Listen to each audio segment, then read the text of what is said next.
Time to present you the English news. Explosion happened shortly after 3 p.m. on Sunday afternoon outside the provincial governor's compound in Nangarhar province today. At least in this explosion, 18 civilians were killed and 45 others wounded at the governor's compound in Jalabad city.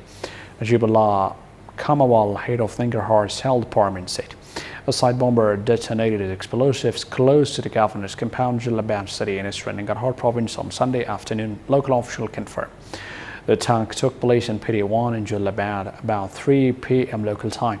A group, including the Taliban, has claimed responsibility for the attack yet. Meanwhile, President Ghani said on Sunday during his visit to Jalabad in Nangarhar province, the government is ready to sit with the Taliban wherever they want. Speaking at a gathering to mark the start of the construction of new medical complex, Ghani said that 14 years of war is enough and that he has responsibility to end the war. Ghani once again said the government was ready for any type of ceasefire. We are ready to sit and talk with the Taliban wherever they want, and we met along with Dr. Abdullah will go and talk with them, Ghani said. Mr. Ghani said the ceasefire proved all cynics wrong when both sides respect the truth. You saw that all prevailing hypotheses about the peace turned out to be false as a result of the ceasefire, and I don't accept anyone's negative opinion regarding the peace, President Ghani said. Syrian negotiations between the Russian military and the outlawed armed groups in southern Syria have been resumed.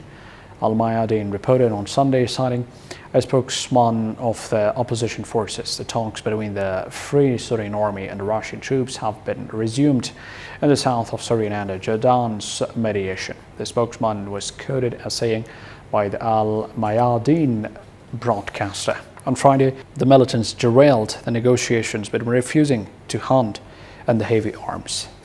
A peaceful protest over a water shortage in the southern Iran city of Khurshid turned violent on Saturday after clashes between police and protesters broke out. Iran's state-run Islamic Republic news agency IRNA reported. Police used tear gas to contain the crowd. Protesters responded by throwing stones and other objects, claiming public property including the Holy Defense Muslim and a local bridge. Iran's interior minister told state media that one person was hospitalized with injuries and there were no fatalities. Mexican voters are heading to the polls Sunday in a historic election that could potentially reshape the country. Voters will choose a new president and more than 3,000 other posts, including a new Congress, several governorships and municipal seats. President-elect cannot run for re-election because presidents are limited to one 6-year term. Some 89 million people are eligible to vote in Sunday's election, but millennial and the so-called Generation Z are expected to play a key role in defining the country's future. Younger voters grew up surrounded by rampant corruption and drug violence. They represent nearly half of all the eligible voters, and nearly 13 million of them would be voting for the first time, electoral officials said. That was the brief from inside and outside the country. Good night.